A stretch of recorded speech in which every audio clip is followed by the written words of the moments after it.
Welcome, Browns backers. I'm Chuck Campese, joined by Tony Dick, and this is Believe in the Browns. And just to give you a quick background on who your hosts are, Tony Dick worked in various capacities with the Browns over the course of 21 seasons with the team. So when he mentions being in the building, it's being in the building. He started with the team as a member of the grounds crew in 91. Worked with them up until the time they left for the city who shall not be named. He rejoined the Browns upon their return to Cleveland and served his last 9 years with the team as the team's manager of alumni relations before leaving in October of 2015. Tony is also a member of the Pro Football Researchers Association and has served as a research assistant for several documentary projects with NFL Films, NBC Sports, Time Warner Cable Sports Channel, and Epix. Myself, I have experience in the sports industry in various capacities with Major League Baseball teams, NCAA programs, the Miami Dolphins, the Buffalo Bills, and the Tampa Bay Buccaneers, where I earned a Super Bowl ring with the Buccaneers. Super Bowl, anybody? 37? 37. And between Tony and I, we've probably worked about 20 Super Bowls. We're brought to you by the Believe Podcast Network, the #1 podcast network for professionals. Do you believe? Hey, Browns backers, it's Chuck Campese here with Tony Dick on Believe in the Browns. The Lakers losing to the Suns, allegedly an upset, Tony, when a 2 seed beats a 7 seed. Not quite getting it, but it did take LeBron, was it his 15th season in the league, something like that? I don't know. It took him that long to achieve Jordan's mark of losing a first-round playoff series, though. Oh, I know all those Jordan fans hate that. So if you want to bet on the Suns to win the championship, BetOnline, the fastest and easiest way to bet on all your sports action. BetOnline has you covered for all the news, scores, and odds. It's the best way to place your bets, and it's free to sign up. Head to the website betonline.ag or use your mobile device to sign up today and receive your 50% welcome bonus on your first deposit. BetOnline, your online sports book experts. Tony, not a ton happening in Browns town, shall we say. Myles Garrett gave up basketball. Yeah. Retired? Well, speaking of basketball, kind of to go back a second, what are the odds, do you think, that LeBron's going to get a college degree from North Carolina? I mean, well, I don't know. I guess if he gets to take all those classes there, you don't have to show up. Probably pretty high. Accusations. Accusations, facts. No. And also with Myles retiring from the funny thing about that is, having gone to school here at BW, and with our campus, obviously not just being close to the Browns facility. At one point, our campus was the Browns facility. I remember many a times going to the rec center here on campus and playing pickup games with guys on the team, and it's just obviously things have changed, right? We live in a different world. In fact, you go back to the 1940s. We're going way back here. Yeah. 1940s, those 46, 47, 48 teams that had, Otto Graham, Lou Groza, those guys on that team, they would actually, in the off season, sell out Public Hall for basketball games, and they would play other teams in the area. The big one, more towards the 50s, was Bobby Lane and the Detroit Lions would come down here and play basketball against the Browns. And it was actually like headline worthy story, because of course there wasn't professional basketball here in Cleveland at the time. But those games, we're talking like 13,000 people, 14,000 people would show up, at Public Hall to watch the Browns play basketball games. And I think probably one of my favorite pictures of all time from would have been 62, when Ernie Davis joined Jim Brown on the that was their kind of front court on the basketball team. And I'm thinking, man, just how awesome would it have been to watch those guys play basketball, because I'm sure it wasn't a exhibition style Washington General. They were competitive, and just to watch those guys play another sport competitively, I think would have just been pretty awesome. But unfortunately, in the world we live in now, and I get it. I get maybe not wanting them to play basketball, but at the end of the day, I mean, you can get hurt doing anything. I've always believe that. And to me, I'd rather have people erring on the side of playing basketball as opposed to, guys blowing fingers off, shooting firecrackers off, for the, not naming any names, but yeah. So okay, he's done playing basketball, but I did love watching the no motorcycle reference. Hey, I don't want to give anybody any publicity, any soldiers out there, but But I will say this: it was fun to watch the YouTube of him schooling people in what looked like a fitness club or some nonsense. He's dunking on some guy that just clearly not an athlete. But good stuff. Good stuff. There actually was, and I'm jumping around here, but there used to be a half-court basketball court in the Browns facility, which is now the lunchroom at the facility. But there were some intense half-court games that used to go on there. And probably the most amazing thing I ever saw was Jerry Ball dunking a basketball in from like 3 steps out from the hoop. And if anybody knows Jerry Ball, I mean, we're talking, to say 340, I'm probably being generous. That might have been on the moon. He weighed 340. But to watch him dunk that was amazing to me. I don't think people realize just how gifted of an athlete he was for someone as big as he was, because he was a big dude. But so that's all I got basketball story wise. I mean, I don't do have a great shot of, I'll have to look it up. I got a great shot of Sam Rutigliano in some short shorts. Nice. At Ersprung Gymnasium, doing a little but between the legs layup. Good stuff. I mean, anybody that knows Coach Sam knows he's got some amazing legs, man. Those short shorts were really different era. Different era. Yeah, definitely a different era. Definitely. I don't think those things, at least not in my neighborhood, those things are not welcome. I don't think they're coming back anytime soon. No. So I think if you're gonna wear shorts that short, you might as well just not wear shorts. Yeah. All right. So not much else. We did have some OTA, some organized team activities going on. Demetric Felton, probably the big story there, working in at running back and wide receiver. Coach Stefanski talking about, hey, you don't want to overburden young guys, but when they have these multiple facets to their game, they can really add value. And I mean, as a young guy who wasn't, a top draft pick. I mean, you're a 6th round draft pick. I got to imagine if you're Felton, you're taking whatever role they're willing to put you in and looking to maximize your value to the team. So I can't imagine him saying no to anything that coach throws at him, whether it's wide receiver, running back, special teams. He's going to be doing whatever he is told to do because he just wants to make the roster. And I mean, if from a Stefanski standpoint, hey, the more versatile guys you can have, the more threats you can have. I mean, the guy's got speed. He's got some moves.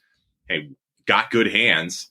It's not like you're putting a guy in a slot that can't make the catch, or trying a guy at a position that he's never played. He played it a little bit at UCLA. So it'll be interesting to see kind of how the Browns use him this year. I am curious because I do think he is going to make the roster. Yeah. And moving forward, as we talked about it going into the draft and in the off season, we talked about, some of these holes that needed to be filled and to play off of what you just said.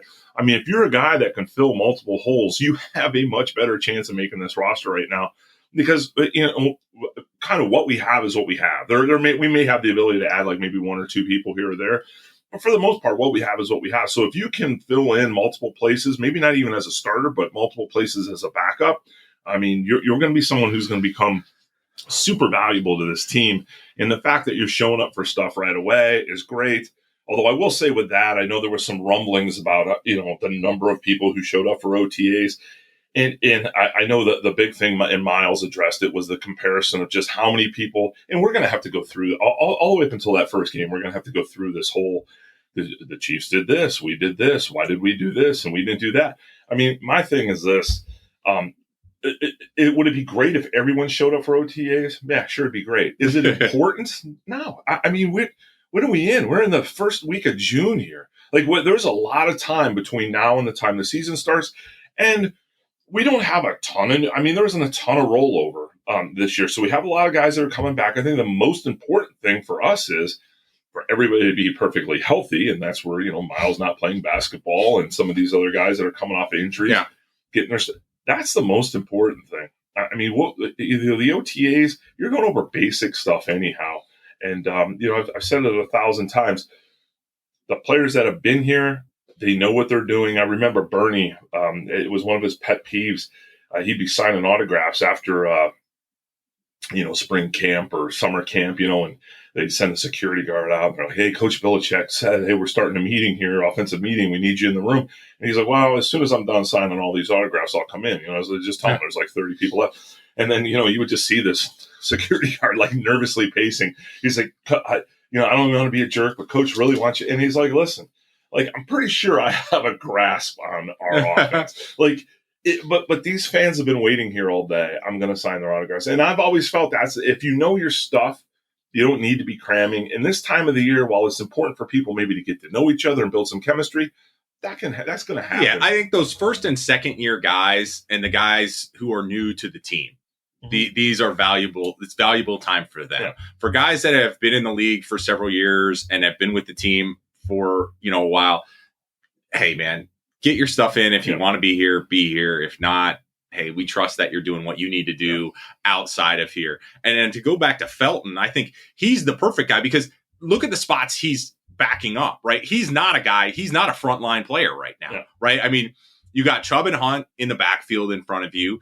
You got Beckham and Landry easily at wide receiver in front of you, and then probably a couple other guys. And if you're running a lot of 2 tight end sets, because you do have Hooper, Joku, and Harrison Bryant playing tight end. So, and Coach has already said he's looking at being that third running back, that third or fourth wide receiver, that's coming in. So, I mean, this is a perfect spot for him where if he can double up on those roles, then he just becomes immensely valuable.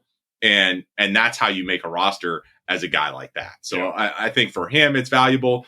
For the other rookies, I think it's valuable. But I agree with you. The OTAs, for a lot of guys, it's nice to see, a guy like Walker or somebody out there but he's a first year with this team, wants to learn this defense.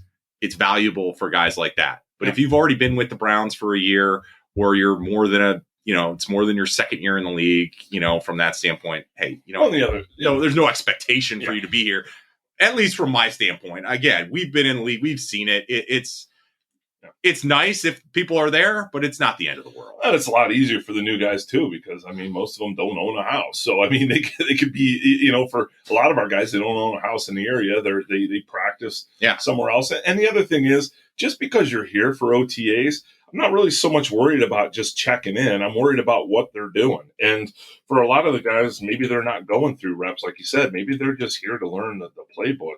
And for veterans, what's the point of showing up if you already know that stuff, or you feel like you can do it online? You don't have to get to know the coaches. So I don't put a ton on it. I think it's hilarious that people on the internet are already, it's like the complaining about Baker doing the commercials in the off season. There, oh my God, the Chiefs, they're all showing up and we're not. Like, we're going to lose by 20 points.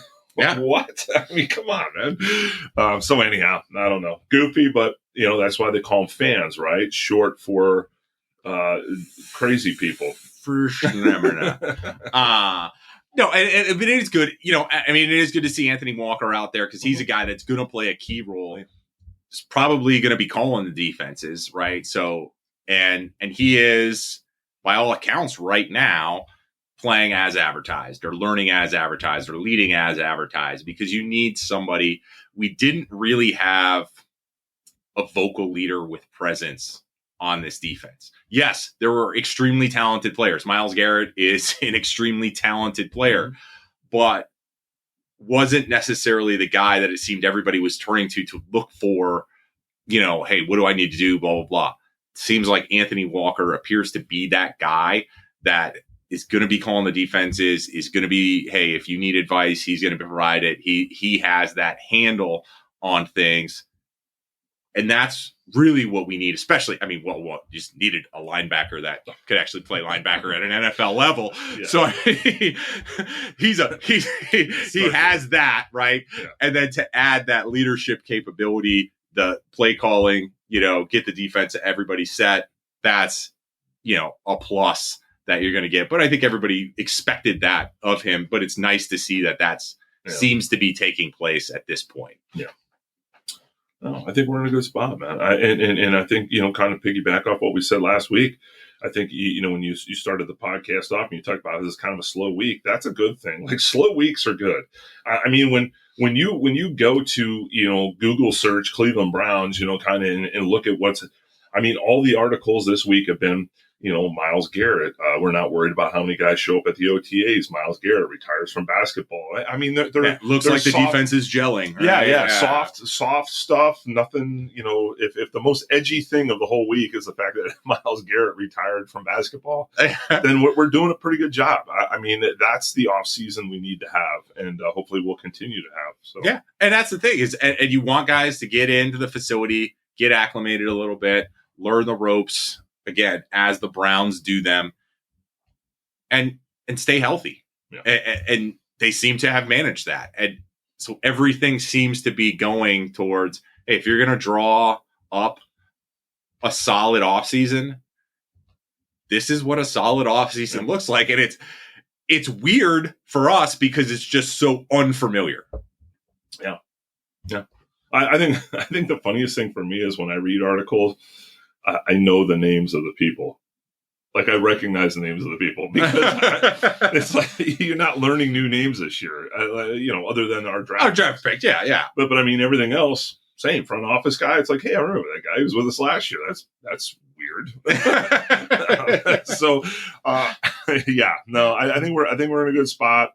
Looking forward to seeing what summer camp looks like. I mean, for me, that to me is like the one thing I'm actually super excited about. That. Yeah. I want to see what they're able to do, what they're allowed to do, and I want to. Yeah, I will definitely go this year. In the past, I've not been a big summer camp. I think a lot of it's just. Well, I think we spent enough time at training camps that at a certain point you're just like, man, if I'm not getting paid, why should I go to training camp? And to me, I think if I go this year, it's kind of like a player, right? Yeah, if it's me, I don't even know if I'm so much going to watch. This is going to sound weird, but I'm not even so much going to watch the team. I really just want to go and watch the fans and see the fans reacting to the guys being out there. I think that for me was probably one of the greatest joys of summer camp is for those fans, especially the kids, being able to get up close, see people up close. Because otherwise it's just, you've been there. It's just guys. I never got that. Like, people would literally be waiting for hours to get in. Yeah. And we had days where guys simply stretched. We did a 7-on-7 like shell drill, and then they stretched again, and that was it. I was like, ooh. I mean, people waited 2 hours for that, but Well, we used to have 2 days. Yeah. I mean, you used to have your morning practice. You go, you have lunch. Guys take a quick nap. You head back out for an afternoon, evening session. And I mean, those were they were long days for us, let alone, guys that had to, take some hits and some shots. Yeah. It was, I'm glad they got rid of the 2-a-days. That was a smart move a couple years ago. But it will be interesting to kind of see how everything runs. I think if you go this year and you're watching the players and coaches, you're looking for fluidity. You're looking for how quickly are guys getting through drills? What is that interaction like? And how well are they performing in those various different things with just moving from station to station? And because coaches should have it down now. Oh, yeah. We should have the flow down. It should be an awesome year. So not much else going on. That's it. Which is good, right? It's good. Again, as we've said, very little news is good news. Yeah, and for that team that lost Myles Garrett, I don't know. Maybe they can pick up Sendejo. I mean, I don't know. Hey, I get a shot in there. I feel like I haven't given a shot in a while, so this is my Sendejo shot. Yeah. Good for a while now. There you go. I don't know how good his defense is, though. Dude. All right, Browns backers. So we'll talk to you next week. Have a good one. Jump check.